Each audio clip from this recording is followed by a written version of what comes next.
नमस्कार सगळ्यांना.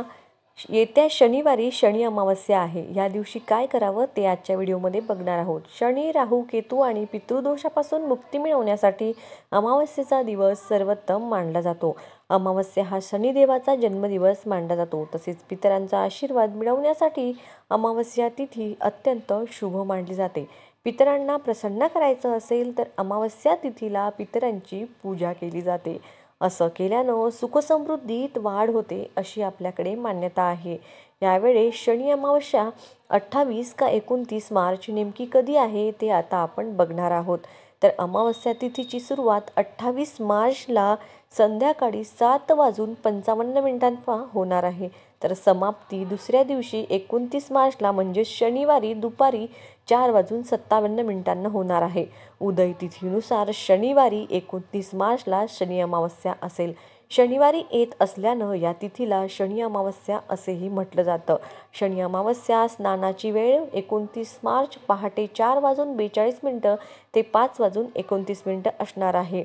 29 मार्चला सकाळी 5:06 ते सकाळी 10:12 अशी पूजेचा मुहूर्त आहे. शनी अमावस्येच्या दिवशी ब्रह्ममुहूर्तावर पवित्र नदीत किंवा तलावात स्नान करावं.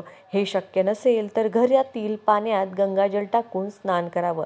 त्यानंतर देवघरात दिवा लावावा, देवाची पूजा करावी आणि सूर्यदेवाला अर्घ्य द्यावं. या दिवशी सकाळी लवकर शनी मंदिरात विधिवत पूजा करा आणि मोहरीच्या तेलात काळे तीळ मिसळून शनिदेवावर अभिषेक करा. पितृदोषाशी संबंधित कार्य करा आणि यात त्यांच्यासाठी तर्पण करा. तर्पणाचा व्हिडिओ आपल्या चॅनलवर आहे. पितरांच्या नावाने दान करा. या दिवशी शनिदेवाला निळे फूल अर्पण करा. शनी चालीसा किंवा शनी स्तोत्राचं पठण करा. शनिदेव शासन करणार. शनिदेवाला कर्माचा दाता आणि शासन करणारा म्हणतात. साडेसातीच्या काळात ते माणसाला त्याच्या कर्मानुसार फळ देतात. यामुळे अमावस्येच्या दिवशी शनिदेवाचा वाईट प्रभाव कमी करण्यासाठी उपाय केले जातात. या दिवशी शनीच्या साडेसातीचा परिणाम कमी करण्यासाठी शनिदेवाची पूजा करावी. तसेच शनीचा वाईट परिणाम कमी करण्यासाठी काही उपाय करावेत. शनी अमावस्येला कोणते उपाय करावे ते बघणार आहोत.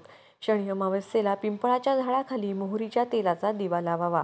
शनिदेवासमोर मोहरीच्या तेलाचा दिवा लावा. शनी मंत्र, शनी स्तोत्राचं पठण करा. पितृदोषापासून मुक्ती मिळवण्यासाठी शनी अमावस्येला तुम्ही तांदळाची खीर बनवू शकता. तुम्ही कावड्यांना सुद्धा दाणा पाणी द्यायचं आहे. पितरांच्या नावाने तांदळाची खीर तुम्ही गरजूंना दान करायची आहे. शनिदेवाची पूजा करताना 7, 11 किंवा 21 वेळा मंत्राचा जप करा आणि शनीची आरती करा. पितरांच्या शांतीसाठी कावळ्यांना खाऊ घालणं पुण्यकारक मानलं जातं. या उपायाने शनिदेव प्रसन्न होतात अशी देखील मान्यता आहे. शनी अमावस्येच्या दिवशी काचेच्या ग्लासात थोडं पाणी घ्या आणि त्यात मीठ मिसळा. त्यानंतर हे मिश्रण घराच्या नैऋत्य म्हणजेच दक्षिण किंवा पश्चिम दिशेला ठेवा. या मिश्रणाजवळ लाल रंगाचा बल्ब लावा. हे पाणी संपल्यानंतर त्यात पुन्हा पाणी भरा. हा उपाय केल्यास तुमच्या घरात पैशाची कमतरता भासणार नाही. शनिवारी कणकेच्या पिठाचे छोटे छोटे गोळे बनवून माशांना खायला घाला. यामुळे घरात लक्ष्मीचा वास राहतो. शनी अमावस्येला पितरांना जल अर्पण करा. पाण्यात काळे तीळ मिसळून ओम पितृदेवताय नमः या मंत्राचा जप करत दक्षिणेला तोंड करून ते जल दक्षिणेला पितरांना अर्पण करा. तसेच त्या दिवशी पिंपळाच्या झाडाची पूजा केली जाते. पिंपळाला जल अर्पण केल्यानंतर ओम नमो भगवते वासुदेवाय या मंत्राचा जप करा.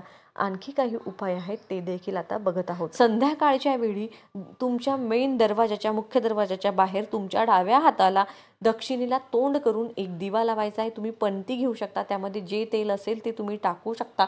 त्या पंतीच्या खाली तुम्हाला तांदूळ ठेवायचे आहेत.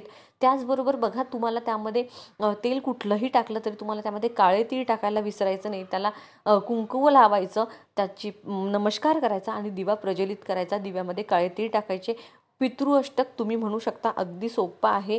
तुम्हाला यूट्यूबला मिळून जाईल. आता बघा, तुम्हाला सगळे उपाय सांगते. तर बघा, सकाळी उठल्यानंतर तुम्हाला पंचगव्य संपूर्ण अंगाला लावून म्हणजे उठण्यासारखं लावायचं आहे आणि अंघोळ करायची. अंघोळ करताना तुम्ही गायत्री मंत्र किंवा महामृत्युंजय मंत्रानं तुम्ही अंघोळ करायची. जमल्यास नदीवर केली तर अतिशय उत्तम. पंचगव्य हे आपल्याला केंद्रामध्ये मिळून जातं. पंचगव्य लावल्यानंतर साबण लावायची काही गरज नाही. आता बघा, आपल्याला आपल्या घराच्या सुरक्षिततेसाठी एक उपाय करायचा आहे. पिवळी मोहरी तुम्हाला उजव्या हातामध्ये घ्यायची आहे. 11 वेळा कालभैरव अष्टक म्हणायचं आहे आणि 11 वेळा वेदोक्त वल्गा सुक्तम तुम्हाला म्हणायचं आहे. तुम्हाला हे गुगलला किंवा यूट्यूबला मिळून जाईल. आणि हे तुम्हाला उजव्या हातात घेऊन 11 वेळा म्हटल्यानंतर तुम्हाला संपूर्ण घरामध्ये टाकायचं आहे. तर याने काय होतं, घरामध्ये जर वाईट नजर असेल, वाईट शक्ती असेल, नजर ती निघून जाते. तिसरी गोष्ट अशी की अमावस्येच्या दिवशी घराच्या आजूबाजूला जर देवीचं मंदिर असेल तर हार, फुलं, खडीसाखर नेऊन देवांचा सन्मान करायचा. अमावस्येच्या दिवशी घरातील आजारी जर व्यक्ती असतील, कुटुंबातील सर्व व्यक्तींचा, घराचा, दुकानाचा नारळ घेऊन त्यावर कोरड्या शेंदुराने त्रिशूळ काढून तुम्ही नारळ उतारा करू शकता. 7 वेळा नारळ उतरवायचा आणि तो अशा ठिकाणी नेऊन टाकायचा की जिथे कुणाचा पाय वगैरे पडणार नाही. त्याचबरोबर बघा, जाताना कुणाशी बोलायचं नाही, येताना कुणाशी बोलायचं नाही. घरी आल्यावर हातपाय धुवून सरळ घरात यायचा. उतारा काढताना तो 7 वेळा उतरवायचा. बघा, आता एकच नारळ घरावरून गाडीवरून घ्यायचा नाही, तुम्ही वेगवेगळा नारळ घ्यायचा आहे. त्याचबरोबर बघा, 5वी गोष्ट अशी की आपल्या घरात, ऑफिसमध्ये, दुकानात जाळे वगैरे लागले असतील तर साफसफाईसुद्धा या दिवशी केली जाते. त्याचबरोबर पाण्याच्या बादलीत थोडंसं जाडं मीठ, हळद, लिंबू, गोमूत्र, पंचगव्य टाकून तुम्ही ते घर स्वच्छ पुसायचं आहे. त्याचबरोबर आपल्याला सकाळी आपल्या उंबऱ्याला गोमूत्र आणि हळद आणि गोमूत्र टाकून लेपन उंबऱ्याला करायचं आहे. उंबऱ्याची पूजा करायची आहे. आपलं वाहन स्वच्छ धुवून उतारा करायचा असतो. नारळ घ्यायचा, नारळावर कोरड्या शेंदुराने त्रिशूळ करायचा. 7 वेळा नारळ गाडीवरून उतरवायचा. उतरवत असताना गाडी ही चालू ठेवायची, जागेवरच उभी असली पाहिजे, पण चालू गाडीवरून काढायचा.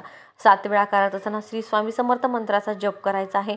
नारळ जमिनीवर फोडून टाकून देऊ शकता आणि हातपाय धुवून घरात येऊ शकता. म्हणजे तुम्ही अशा ठिकाणी एखाद्या झाडाखाली वगैरे नेऊन टाकू शकता. त्यानंतर घरात येऊन तुम्हाला मी मघाशीही सांगितलं की तुम्हाला पिवळ्या मोहरीवर वल्गा सुक्तम आणि कालभैरव अष्टक म्हणून ती घरात फेकायची. पण आता आपल्याला काय करायचं आहे की घरात आल्यानंतर स्वामींना, महाराजांना तुम्हाला नमस्कार करायचा आहे. नंतर मोहरी घेऊन त्यावर तुम्हाला वल्गा सुक्तम, पिवळी मोहरी घेऊन त्यावर तुम्हाला 11 वेळा वल्गा सुक्तम म्हणायचं आहे. पिवळ्याच कपड्याची पिशवी बनायची आहे. पिवळ्याच दोरानं ती पिशवी शिवायची आहे आणि ती तुम्हाला गाडीच्या इंजिनच्या आत ती पिशवी तुम्हाला ठेवायची आहे.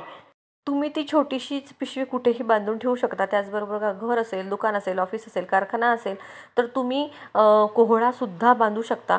त्याचबरोबर बघा, अमावस्येला तुम्हाला नारळ, कोहरा, गोरक्षण, चिंच यावर तुम्हाला 1 माळ स्वामी समर्थ, 1 माळ श्री दत्त महाराजांचा बीज मंत्र, शाबरी मंत्र, 1 माळ नवनाथ मंत्र 11 वेळा, कालभैरव अष्टक 11 वेळा आणि 11 वेळा वल्गा सुक्तम, गौरक्षण, चिंच, नारळ आणि कोहळा लाल कपड्यात बांधायचा आहे. संरक्षण पुडीसह बांधायचं आहे. ते तुम्हाला केंद्रात मिळून जाईल.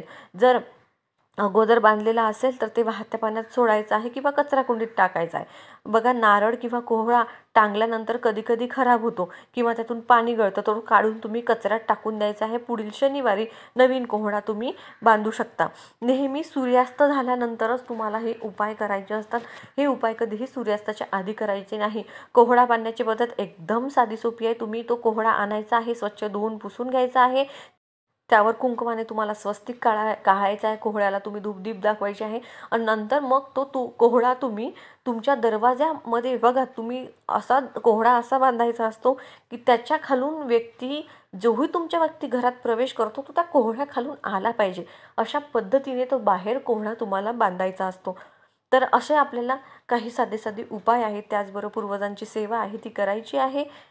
व्हिडिओची माहिती जर तुम्हाला महत्त्वपूर्ण वाटली तर व्हिडिओला लाईक नक्की करा. रामकृष्ण हरी. जय श्रीराम.